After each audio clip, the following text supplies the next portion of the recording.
You're listening to the Monocle Daily, first broadcast on the 13th of February 2025 on Monocle Radio.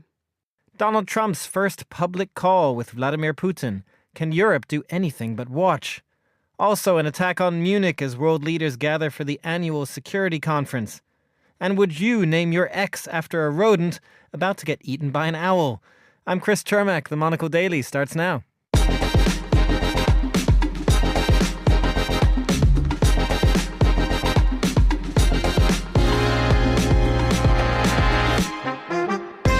Hello and welcome to the Monocle Daily, coming to you live from our studios here at Midori House in London. I'm Chris Chermak. My guests Samira Shackle and Carol Walker will discuss the day's big stories, and we'll get a letter from Zurich by the regular host of this show, Andrew Muller. Stay tuned, all that and more coming up right here on the Monocle Daily.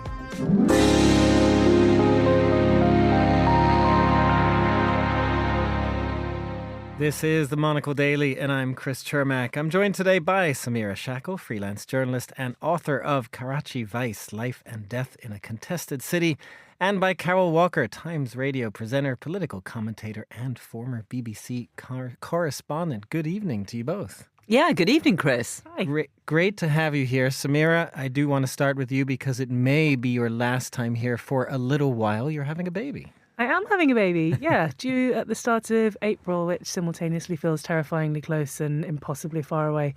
So I've managed to waddle here today. Well, congratulations for that. We do Thank very you. much hope it all goes well in a couple of months' time. Carol, you've been in Venice. You've been escaping the winter here in London. I escaped just for a very few days, and it was still very cold. The temperatures were very similar to what it is here in London, but we had bright blue skies and sunshine, and at risk of encouraging even more tourists to go to Venice, I should say that this is a good time of the year if you want to go, and we had a few good inside tips for getting off the beaten track. And you know, the wonderful thing about Venice is just visually, and the atmosphere, it is just such a compelling and beautiful city. And you know, the fact that everything's on a boat or on foot, no cars, just adds to it. It was a wonderful escape just for a weekend. Lovely. Beautiful place. Samir, do you have any plans to escape anywhere just before the baby? How are you going to use these next few weeks? Well, I'm going to Inverness this weekend, if that counts. There we go. That counts. Yeah, that counts. Maybe, I'm not sure there'll be bluer skies than here in London, but going to Inverness for a very dear friend's wedding, which I'm looking forward to. That is a very nice thing to do as well. Well, we will start with the show with Russia and Ukraine, because just in the last few hours, U.S. Defense Secretary Pete Hegseth has been fleshing out American plans to bring peace to the region. Speaking to reporters at the Munich Security Conference, Hegseth stressed that Trump spoke to both Vladimir Putin and Volodymyr Zelensky on Wednesday, and that both leaders would form part of any negotiation about the future. Nonetheless, Trump's official call with the Russian president yesterday has marked a departure from the norm of the last few years since Russia invaded Ukraine. Carol, how much faith do we have here in any U.S. brokered talks? Zelensky has already warned that we should not trust Putin's desire to end this war. Well, I think he's absolutely right to be very wary. And although you've had those assurances from the US saying, oh, well, yes, of course, Ukraine will be involved. But it was rather telling yesterday that Donald Trump spoke to President Putin for an hour and a half, agreed to start the negotiations on peace talks, and then thought perhaps he better talk to President Zelensky about it, which I don't think was very encouraging. Bit of an oh, by the way. It wasn't very encouraging from the outset. And for a president who prides himself on the art of the deal, to start the negotiations by having the US Defense Secretary Pete Hegseth saying, well, Ukraine's going to have to give up territory. We can't go back to the pre-2014 borders, and saying, by the way, the US is not going to get involved in any keeping of the peace here. And, it's going to be up to the Europeans. And I know they haven't really got our defense capabilities, but they're just going to have to make it up. I think, frankly, that is a pretty bad start to the negotiating position. And I think that's why many Ukrainians and many other European leaders are very concerned about the whole US approach to this. There isn't, Samira, necessarily anything wrong with two adversarial leaders speaking to one another. Talking can be good, but do we imagine, or do you feel like Donald Trump in particular is somebody who can get something done with this? I think that, as you say, talking to each other, that's not a bad thing. This, though, goes back to the first Trump presidency. He obviously holds Putin in a sort of high regard and in a way that sets him apart from his allied countries. I think that it's quite striking, the whole context around this, that we don't know the details of conversations Trump and Putin have supposedly been having over the last few years while Trump was out of office. We don't even know if this was the first call that they had since he entered office. Exactly, the kind of lack of transparency around that. And I think a sense of also sort of departing from the pack, as it were. Obviously, Trump prides himself on putting America's interests first and, kind of getting things done and doing his own thing. But I think it given the expectation that will be inherent in any deal for Europe to take on a greater burden, I think there's a real risk of alienating European leaders who already feel, I think, a bit shut out and left behind. There's a real sense, as Trump generally brings to all his international efforts, of it's my way or the highway, I'm laying down the law and this is what's going to happen. I think I would also agree with what Carol says there about laying everything out so early in terms. It's not necessarily the best method of negotiating, and I think tells us something quite clear about where Trump's sympathies lie, which fits basically with what we already know about his thoughts on Putin, which are not necessarily the same as prior occupants of the White House.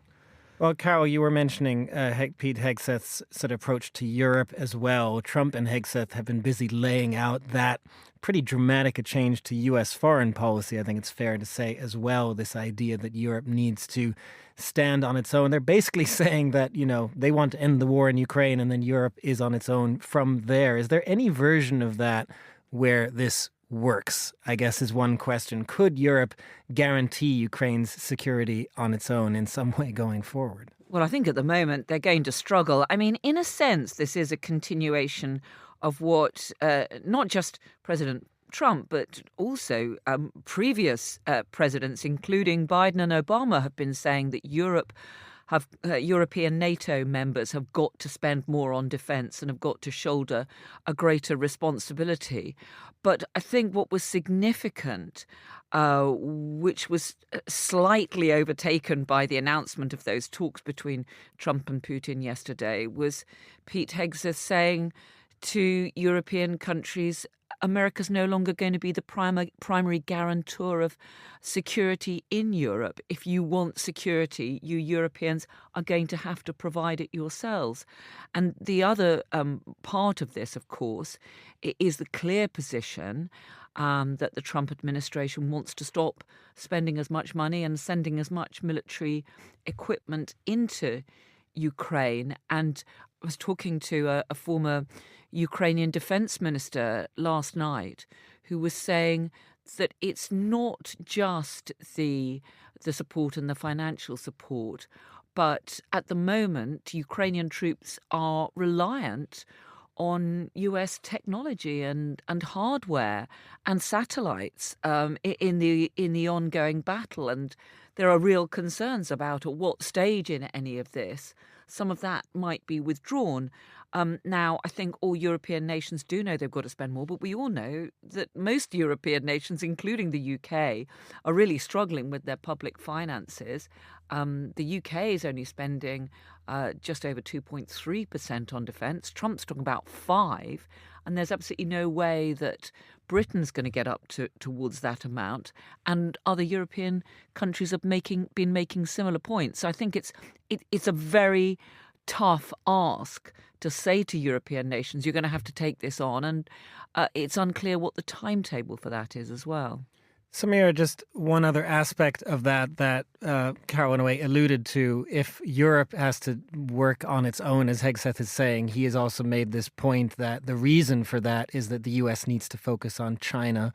That's not necessarily new either. There's been lots of U.S. administrations that have talked about a pivot towards Asia. But how is that, do you think, going to be seen in Asia and in the region? probably not very well, I would guess. And I think that you certainly couldn't accuse this administration of subtlety. Again, I think it's a sort of return to form of what we knew of Trump's attitudes to diplomatic relations before, extremely suspicious of China and anything to do with China. We've already seen tariffs escalating and so on. So I don't think we should be surprised necessarily by that. I'm not sure exactly how it's going to manifest, what that's going to look like. But I think that, as Carol says, it's the way in which this is all being done so abruptly, often, that you have announcements that feel almost as if they're kind of on the hoof, like with the Gaza comments recently. These comments are sort of thrown out there, and then you have the whole global community scrambling to figure out what it's going to mean and whether this is going to be one of those things that's said that has an immediate drastic impact on the functioning of the global economy and many countries' domestic economies and security and so on, or if it's going to be something that's sort of a big statement that doesn't amount to much. And it's hard to know where that falls at the moment, I think. Well, we are going to stick with Asia because we'd like to head to Pakistan. The country has been welcoming its own world leader this week. Turkish President Recep Tayyip Erdogan arrived in Islamabad late on Thursday for meetings with Pakistan's leaders. The meetings take place at the same time as India's Prime Minister Modi has been in Washington, D.C. Samira, how big a deal is this meeting for Pakistan? I think that it's not necessarily a new relationship. I mean, Pakistan and Turkey have a really long-standing and friendly relationship that goes back many decades. It's been particularly strong in the last kind of 5 years or so, which is also when Turkey's relationship with India has soured since India removed autonomy for the Kashmiri, the parts of Kashmir that it controls, and Turkey and Erdogan in particular are very, very vocal critics of that, repeatedly raising it at the UN and so on, where other countries who might have been expected to be sympathetic, like the Gulf states, for instance, were notably quite silent on it. India doesn't take well to that kind of criticism of Kashmir, but that very strongly positions Turkey as a friend of Pakistan, as it has been for a long time, but also I think speaks to Erdogan's desire to be a kind of unifying leader of the Muslim world, which is a role that he's really sought to occupy, particularly as Saudi Arabia and Iran have been, embroiled in a sectarian kind of Cold War in the region. I think that for Pakistan at the moment, it's been a long period of political and economic instability, economic crisis, essentially struggling with very punitive terms from an IMF bailout, recovery from disastrous floods, and ongoing political turmoil. And so Pakistan sort of needs all the friends it can get on the international stage, and very keen to forge new trading partnerships and deals where it can, anything really to get that faltering economy back on track, which is not an easy task. Carol, the way that Samira talks about Erdogan there, he has certainly tried to set himself up as one of the sort of leaders in the Muslim world. He's also gained a lot of credibility in his own region after Syria and the end of the dictatorship there. What do you make of the role he is playing at the moment in the world? I mean, even in this trip, he's been visiting Malaysia, Indonesia, before Pakistan as well. It is fascinating part of the geopolitical power struggle, isn't it? And as Samira was pointing out, Erdogan, an important ally of Pakistan, and it was notable that both those countries were very swift in condemning, for example, President Trump's Middle East plan, his talk of moving the Palestinians out of Gaza, and the fact that Erdogan, along with Pakistan, are forming those allegiances at a time when Modi of India is on his way to the White House for an important meeting with President Trump. And the personal rapport, although there are differences between the two countries, between Modi and Trump, it is another potentially quite strong allegiance there, and Modi clearly wants to try to get some exemptions from some of the Trump tariffs, and his approach very different from that of Erdogan and Pakistan. So I think it's just fascinating to see that the way that those allegiances are shifting, and that has really been accentuated since President Trump came to power. Samira, I do wonder sometimes, or if you can provide a perspective on, with this kind of diplomacy, Modi in Washington, Erdogan in Pakistan, I mean, how much do India and Pakistan kind of jockey for influence on the world stage? How much will they be looking at the respective visits of other world leaders, where they're invited to, where they're going, who is not invited to where? I think that those things probably figure more in Pakistan than in India, because India just is so much more of a big player on the global stage. So I think that for India, Pakistan is obviously an adversary and a neighbour and seen as a threat, but it's not a global player in the same way as India, and that's just a kind of fact that everyone knows. You know, it doesn't have the same kind of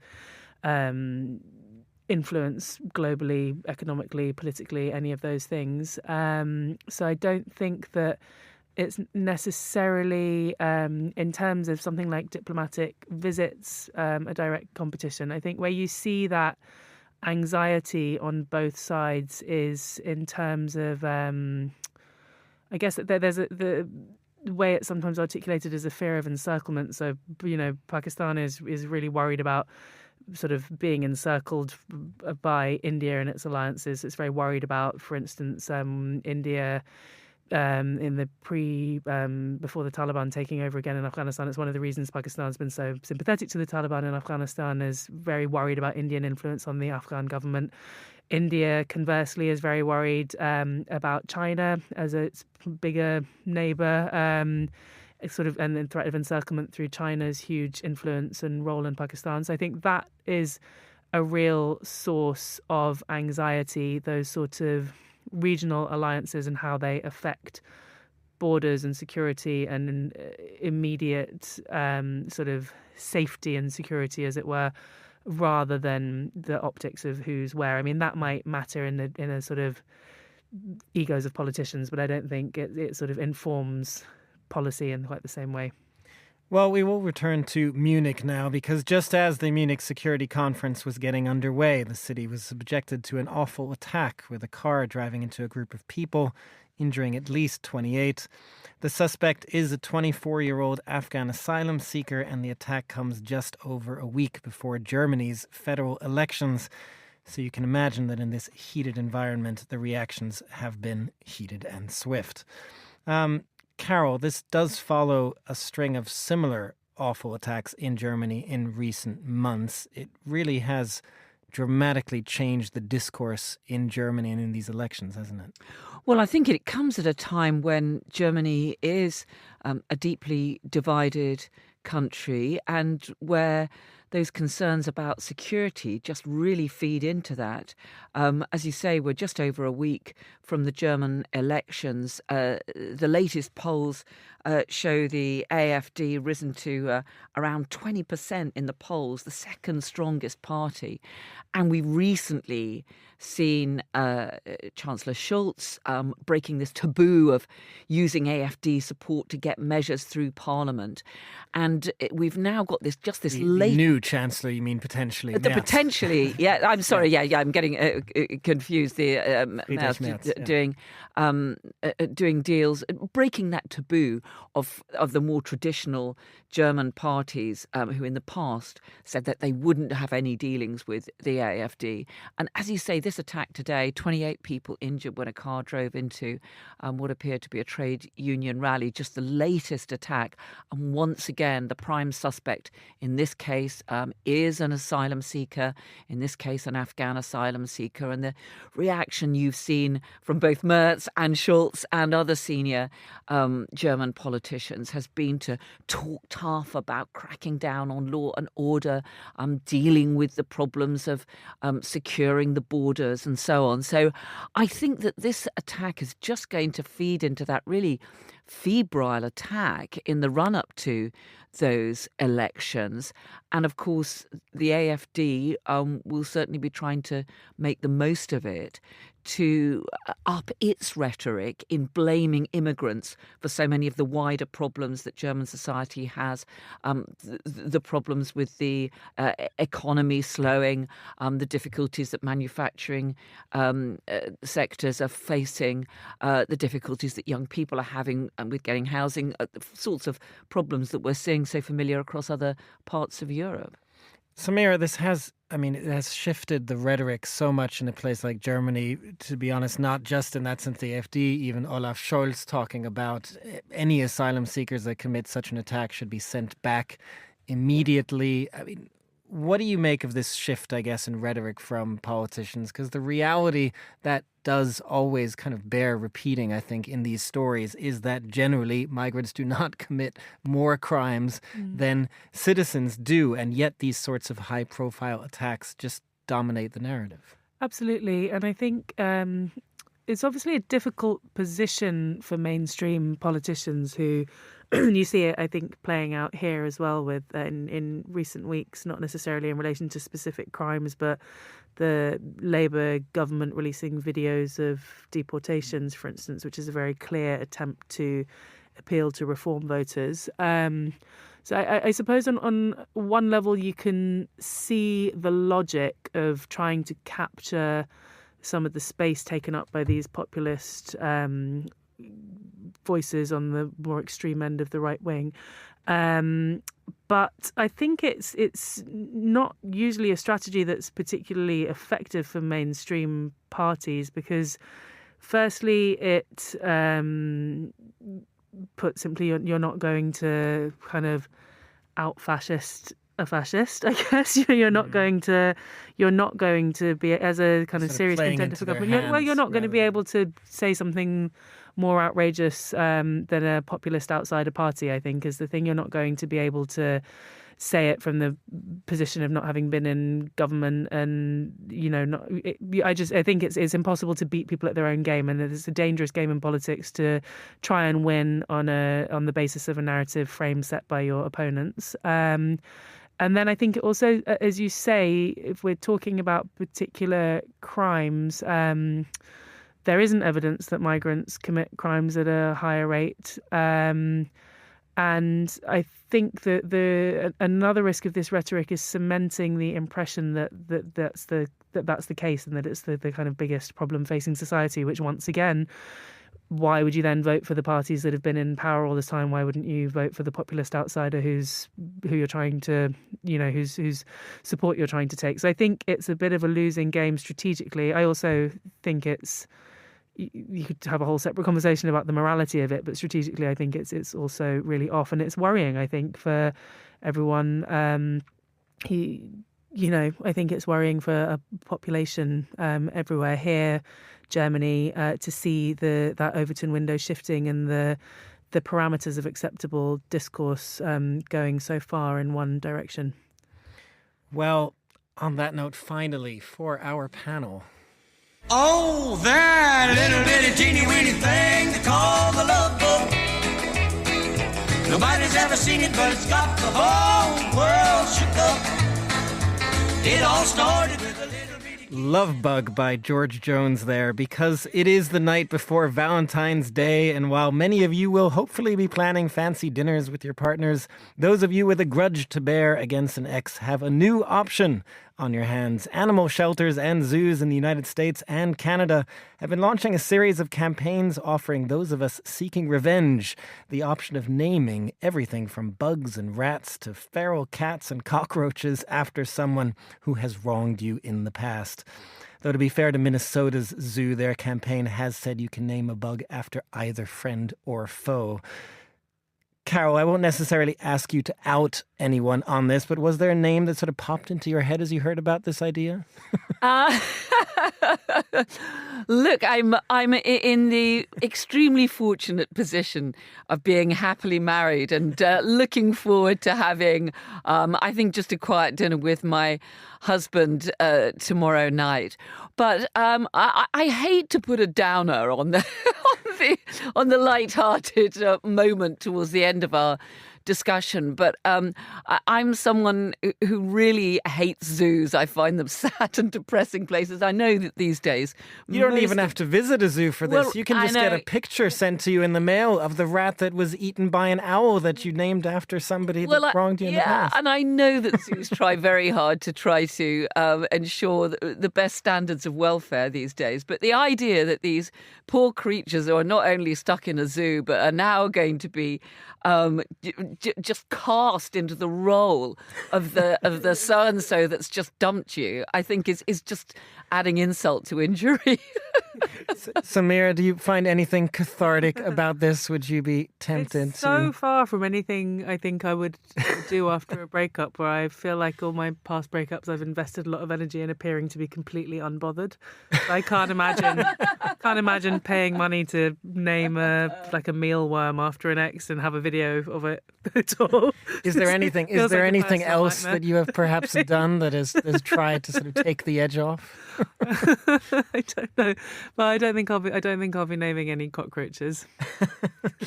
I did wonder though, if we were going to do this, which one would we like to name the most? That was what I found interesting too. A bug, a rat, a cockroach, the feral cat about to get neutered. I found that one a very good one as well. I was just more interested in the idea that you could do it for a friend as well. So I think that could be more. I could maybe I could maybe just name a little wallaby after my little daughter when she was a lot younger or something like that. But that might work. That might work. Well, speaking of the positive, Samira, this was also all for charity, it should be noted. So this was ways to raise money. So there was a good cause involved here. Yeah. I think you've got to respect charities taking an inventive approach to raising funds, don't you? The feral cats you mentioned, there's something very visceral about that one, renaming a cat just before it gets neutered. You're angry if you're doing that. Well, as I said, either the feral cat that's about to get neutered or the rat that you name, and then you can get a picture actually sent to you in the mail of not only the rat, but the owl that was then eating the rat, which is also very impressive. Well, I do love owls, so maybe I can go down that route. Do we have any nice Valentine's Day plans we would like to reveal for tomorrow on that note? Well, I mean, you've got such the most romantic event of all coming up. Well, exactly. I'm going to someone else's wedding, in fact, this weekend. That is true. You'll be going this weekend. That is perfect. Valentine's Day wedding. Yeah, I've had a busy few evenings talking about Donald Trump, so a nice glass of rosé will be wonderful. Samira Shackle and Carol Walker, thank you very much for joining us. And finally, on today's show, it is time for our weekly letter from this week. Our very own regular Daily Show host, Andrew Muller, brings us a report from Zurich's FIFA Museum. The first thing you see when you enter the FIFA Museum in Zurich is what looks a bit like a rainbow, though with the colour bands vertical rather than horizontal. It's a semicircular glass case containing in 3 rows the national team shirts of every one of FIFA's member countries, which, such is the dominance of the global sporting consciousness by association football, is pretty much all the countries. The shirts are sorted by colour. At one edge, the oranges of the Netherlands, Niger, Bhutan and Côte d'Ivoire ease into the yellows of Australia, Brazil, Sweden, Colombia, Jamaica and others. Then it's blue into green into white before the ranks of the overwhelmingly popular red. I'm always a bit hesitant about museums consecrated to some or other aspect of contemporary culture. They tend towards the humorless and sports museums more than most. A fathomless gulf yawns between what official sporting custodians piously promote as the virtues of their game and what fans of said game actually enjoy. You run across it most obviously when a sporting fixture descends into some variety of extracurricular mayhem, at which we are somberly, sonorously informed that these are scenes nobody wants to see. Good evening. The game you're about to see is the most stupid, appalling, disgusting and disgraceful exhibition of football possibly in the history of the game. That's the BBC's David Coleman introducing highlights of the 1962 World Cup encounter between Chile and Italy, which has passed into legend as the Battle of Santiago, and which is not substantially memorialised at the FIFA Museum, but honestly, which genuine sports fan did not or would not absolutely relish seeing these scenes? Perini took a kick at a player then. Well, this is absolutely ridiculous. Perini took an open kick at a player who was nowhere near the ball. And he's off the field. He's being sent right off. And the police are being called on, or the army, the police in fact. Well, there's one of the sorriest and most stupid, incredible spectacles I've ever seen anywhere in the world. Just outstanding work all round, no notes. The national motto of Chile reads, by reason or by force. Today, the Chileans were prepared to be reasonable. The Italians only used force. And the result was a disaster for the World Cup. Now, if the World Cup is going to survive in its present form, something's got to be done about teams that play like this. Indeed, after seeing the film tonight, you at home may well think that teams that play in this manner ought to be expelled immediately from the competition. Ah, shut up. FIFA's museum, inevitably but nonetheless disappointingly, is rather keener to trowel on the unction about a world united in the love of the game and so forth. The museum is both old school and new school. Old school in that it contains a bunch of the sort of things that museums always contain, i.e. assorted venerable trinkets pertaining to the subject at hand. New school in that it also features a bunch of the sort of things that museums now feel obliged to include, i.e. fingerprint grease-smeared interactive exhibits. As is usually the way, the new school interactive exhibits mostly suck, and not merely because they are smeared with fingerprint grease. The problem is that they're nothing much you can't find on your phone or your laptop, where you can at least assure yourself that the fingerprint grease is probably your own. But the more traditional glass cases are intermittently affecting, containing as they do the boots, shirts and other kit that immortal figures donned in anxious dressing rooms as they prepared to do something which they knew many millions of people would remember forever, for better or for worse. Try to recall a time when you put on your shoes feeling anything like what West Germany's magnificently mulleted and mustachioed forward Rudi Völler must have felt as he laced up this pair of boots before striding onto the turf of Mexico City's Estadio Azteca in 1986 to face Argentina in the World Cup final.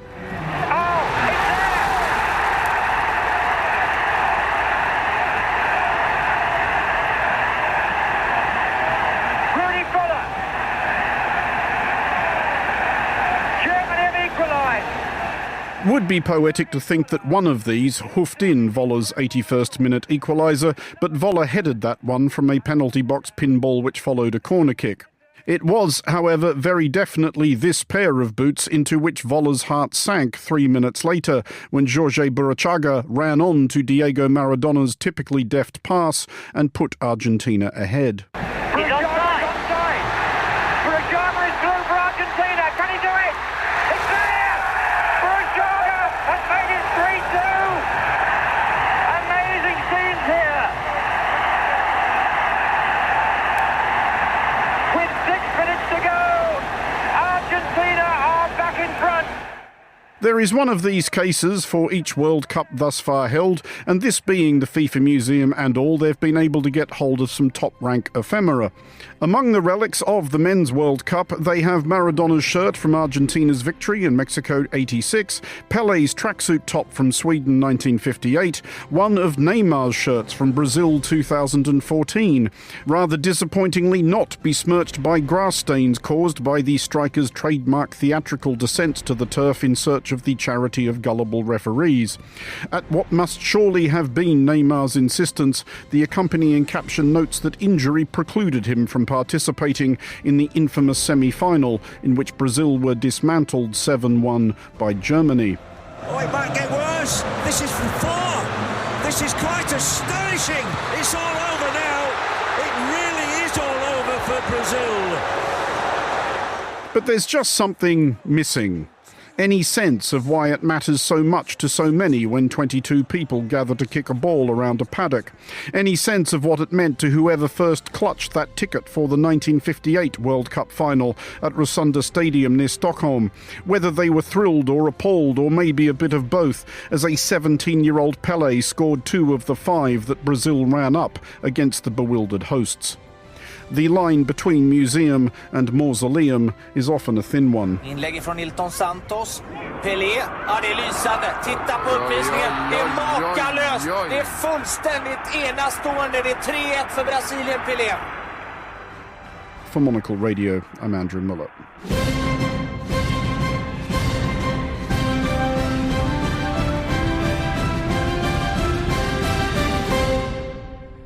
Full music there. Thank you very much, Andrew. That's all the time we have for this edition of the Monocle Daily. A big thanks to my panelists, Carol Walker and Samira Shackle. Today's show was produced by Monica Lillis and researched by Maisie Ringer. Our sound engineer was Steph Chungu. I'm Chris Chermak here in London. The Monocle Daily is back at the same time tomorrow. Goodbye, and thanks for listening.